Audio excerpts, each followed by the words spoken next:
ত্রিকোণমিতি 9.1-এর দ্বিতীয় ক্লাসে সবাইকে স্বাগতম। তো আমরা গত ক্লাসে 9.1-এর 3 নং উদাহরণ দেখছিলাম। আজকে আমরা 4 নং উদাহরণটা সমাধান করার মাধ্যমে দ্বিতীয় ক্লাসটা শুরু করতেছি। চলো শুরু করি কত নম্বর। তো দেওয়া আছে উদাহরণ 4, ABC একটা সমকোণী ত্রিভুজ। এমন একটা ত্রিভুজ দেওয়া আছে যে এটা একটা সমকোণী ত্রিভুজ। ABC এর সমকোণী ত্রিভুজের বি কোণটা সমকোণ। বি কোণটা কি সমকোণ দেওয়া আছে। আর সমকোণ দেওয়া আছে পর tan = 1 হলে বলে দিতে আমাদের tan = 1 হলে টু sin এর cos এর সত্যতা, এটা সত্য না মিথ্যা এটা যাচাই করার জন্য। তাহলে আমরা আগে যা যা দেওয়া আছে তা আগে দেখব। তাহলে প্রথম দেওয়া আছে আমাদেরকে ABC একটা ত্রিভুজ দেওয়া আছে। ABC একটা ত্রিভুজ দেওয়া আছে, যে ত্রিভুজটা সমকোণী ত্রিভুজ। তাহলে সমকোণী ত্রিভুজ কি আমরা গত ক্লাসে আলোচনা করছি। যারা সমকোণী ত্রিভুজ মানে চিনতে সমস্যা হচ্ছে তারা আমার প্রথম ক্লাসটা দেখে আসবা। আর বাকিরা আমি আশা করছি তোমরা সমকোণী ত্রিভুজ সম্পর্কে বিস্তারিত জানো।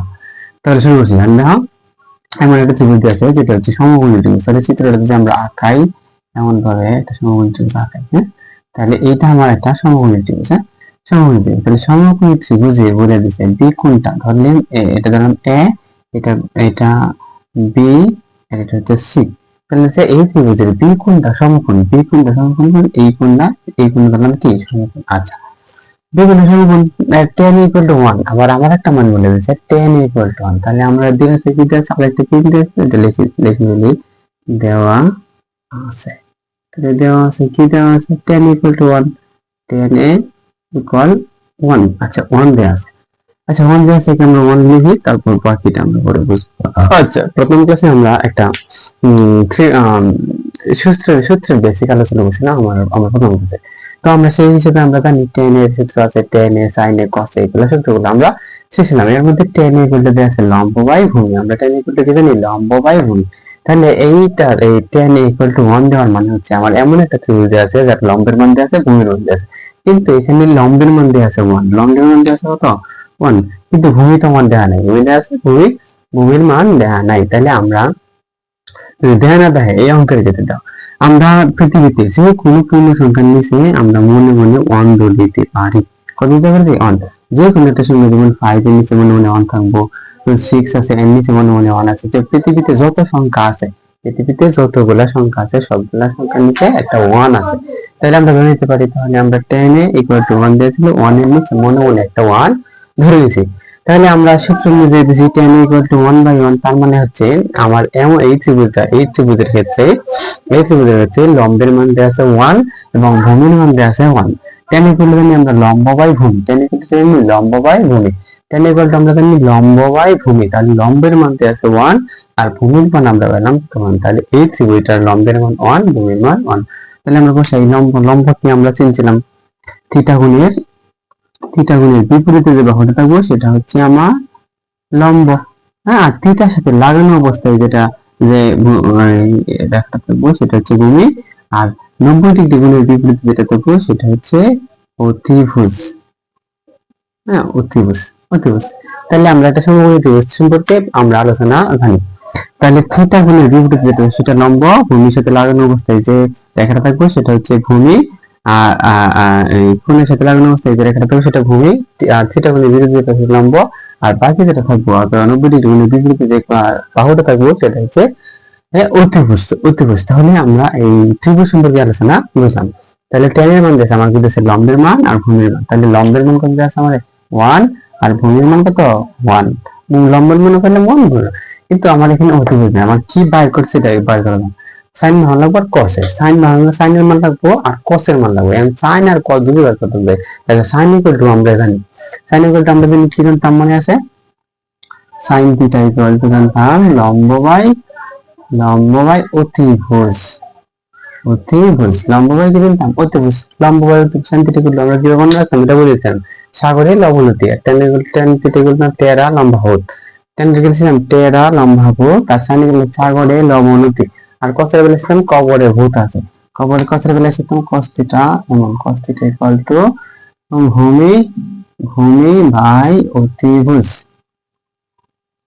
মানে এটা হচ্ছে কবরে ভূত আছে। এটা মানে কি কবরে ভূত আছে, কবরে ভূমির ভূত অতিভুজ মানে আছে, তাহলে এভাবে আমরা শিখতাম। যাই হোক, তাহলে আমার কিসের মান লাগবো, সাইনের মান আর হচ্ছে কসের মান। তাহলে সাইনের ক্ষেত্রে আমার অতিভুজ লাগবো, কস বাদ করতে গেলে অতিভুজ লাগবে। কিন্তু এখানে আমার এই ত্রিভুজের ক্ষেত্রে কোথাও আমার অতিভুজ দেয়া নাই। তাহলে আমরা অতিভুজ বের করার জন্য আমরা একটা সূত্র শিখতাম, জানতাম, যেটা হচ্ছে পিথাগোরাসের উপপাদ্য। পিথাগোরাসের উপপাদ্যটা কি ছিল, অতিভুজ স্কয়ার ইকুয়াল টু লম্ব স্কয়ার প্লাস ভূমি স্কয়ার। তাহলে পিথাগোরাস সাহেবের উপপাদ্যটা ছিল এমন, অতিভুজ স্কয়ার ইকুয়াল টু লম্ব স্কয়ার প্লাস ভূমি স্কয়ার। তাহলে এই সূত্রের সাহায্যে আমরা অতিভুজরে বের করে নিয়ে আসতে পারবো। তাহলে আমরা সূত্রটা জানি, আমরা জানি পিথাগোরাস অনুসারে, আমরা জানি পিথাগোরাস অনুসারে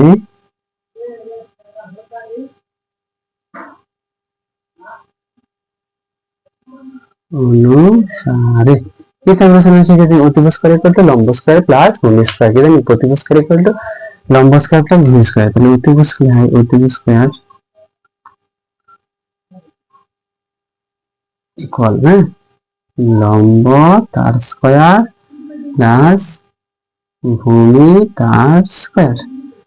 আচ্ছা, আমার এখানে লম্বের মান বের করি, আমার একটা আমি কিসের মান প্রয়োজন, অতিভুজের মান প্রয়োজন। তাহলে অতিভুজ স্কয়ারের মান আমার প্রয়োজন নাই। তাহলে আমার কিসের দরকার, অতিভুজের মান দরকার, আর অতিভুজ স্কয়ারের মান। তাহলে এই স্কয়ারটার সাথে স্কয়ার সাথে গেলে উভয় পাশে রুট করতে হয়। এই পাশে যদি রুট করি, রুট স্কয়ারে কাটা ভাই, তাহলে এখানে যে মান নেই, তাহলে এই পাশে যদি রুট করি, তাহলে অতিভুজ স্কয়ার তার উপরে রুট, এই পাশে যদি রুট করি, তাহলে এই পাশে কি আছে, আগে হচ্ছে লম্ব স্কয়ার প্লাস ভূমি স্কয়ার। আমরা যদি স্কয়ারকে সরাতে চাই, এলিমিনেট করতে চাই, তাহলে রুট দিতে হয়। আমরা স্কয়ার দিয়ে সরাতে গেলে আমরা রুট দিই। আমরা যদি স্কয়ার দিয়ে সরাতে চাই, তাহলে সেটা একমাত্র স্কয়ারকে এলিমিনেট করতে পারে রুট দিয়ে। তাহলে আমরা যদি রুট দিই, এই পাশে রুট করলাম, এই পাশে রুট দিলাম, লিখে দিবা উভয় পাশে বর্গমূল করে। এবার লিখে দিবে সবাই উভয় পাশে বর্গমূল করে। তাহলে রুট স্কয়ারে আমরা জানি, রুট স্কয়ারে কি যায়, কাটাকাটি যায়। আমরা জানি রুট স্কয়ারে যে কি যায়, কাটাকাটি যায়। তাহলে রুট স্কয়ারে যদি কেটে দেই, এই রুট আর স্কয়ারে কাটা, হ্যাঁ, এই রুট আর স্কয়ারে যদি কাটা যায়, তাহলে এখানে কি থাকলো, শুধুমাত্র অতিভুজ, তাহলে অতিভুজ এই পাশে কি থাকলো, এই পাশে যে আমরা রুট স্কয়ারে কাটবো, এখানে ভিতরে রুট, এটা ভিতরে রুট। আগে আমরা মানগুলো বসাই, তারপর আমরা ক্যালকুলেশন করবো। তাহলে এখানে লম্বের মান কত, 1, লম্বের মান কত 1। তাহলে 1 এর উপরে এই স্কয়ারটা আছে, স্কয়ার প্লাস এটা হচ্ছে ভূমির মান কত আছে 1, লম্বের মান 1, ভূমির মান 1। তাহলে ভূমির মান হচ্ছে 1 বাই লম্বের স্কয়ার করলাম। আচ্ছা, তা আমরা জানি 1 এর স্কয়ার করলে 1ই, আর এই 1 এর স্কয়ার করলে 1ই। তাহলে 1 আর 1 কত হলো 2। তাহলে 1 আর 2 আর রুট হচ্ছে রুট, আর রুট 2 তো আমরা ভাঙা নিতে পারি না, এই জন্য রুট 2 এর মানটা আমরা রুট 2 আপাতত। তাহলে আমরা অতিভুজের মান কত পাচ্ছি, অতিভুজের মান পেলাম √2, অতিভুজের মান কত পেলাম √2, অতিভুজ ইকুয়াল টু আমরা পেলাম √2। তাহলে √2 এখন আমরা সত্যতা যাচাই করব, সত্যতা 2 sin a cos a equal to 1, এটা কি সত্য, মানে ওনারা কি সত্য বলেছেন মিথ্যা, এটা আমরা যাচাই করব। তাহলে সত্যতা যাচাই করার জন্য আগে আমরা ডাকটা লিখবো, হ্যাঁ, তাহলে লিখবো এখন এখন এখন 2 sin a cos a equal 1, এটা আমরা বের করে দেখাই, ঠিক আছে। বা 2 sin ইকুয়াল টু কি জানি আমরা, লম্ব বাই অতিভুজ, তাহলে লম্বের মান 1, লম্বের মান কত 1, আর অতিভুজের মান, অতিভুজ কত দেওয়া আছে, অতিভুজ পেলাম √2, অতিভুজ কত পেলাম √2 গুণ cos ইকুয়াল টু ভূমি বাই অতিভুজ, cos ইকুয়াল টু ভূমি বাই অতিভুজ, তাহলে ভূমি কততে আছে, ভূমিতে আছে 1 আর অতিভুজ হচ্ছে √2, তাহলে ভূমি আর নিচে এসে অতিভুজ ইকুয়াল 1 আমরা প্রমাণ করে দেখাবো। আচ্ছা ভাই, তাহলে আমরা জানি, আমরা এটা সবসময় রাখবো, দুইটা রুট গুণ করলে, দুইটা যদি রুট গুণ করি, তাহলে একটা পূর্ণ সংখ্যা হয়। যেমন আমরা এখানে যে √5 গুণ √5 করি, তাহলে শুধু 5 হবে, ঠিক আছে। √6 গুণ √6 ইকুয়াল টু শুধু 6 হবে, ঠিক আছে। এটা আমরা আশা করি সবাই বুঝতে পারছি। আমরা যে এমন এরকম √7 গুণ √7 ইকুয়াল টু শুধু 7 হবে, অথবা একটা 7 এর ভাঙায় আমরা দুইটা রুট লিখতে পারবো।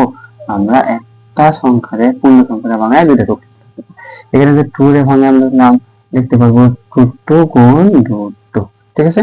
আচ্ছা, আশা করি আমরা বুঝতে পারছি। তাহলে উপরে দেখো 1, এই 2 যদি 1 এর সাথে গুণ করি, এই 1 এর সাথে 2 কে 2, 2 কে 2, তাহলে উপরে রাখলো শুধু 2 আর নিচে থাকলে √2 আর √2 গুণ করলে দুইটা √2 তাহলে √2 একটা আর একটা √2 √2 আর একটা √2 পাইলাম। হ্যাঁ, একটা √2 পাইলাম আমরা। তাহলে এখানে কি করা যায়, এখানে আমরা কি করব, দেখো উপরে আছে 2 আর নিচে দুইটা √2 রে ভাঙায় আমরা কি লিখতে পারবো, একটা 2।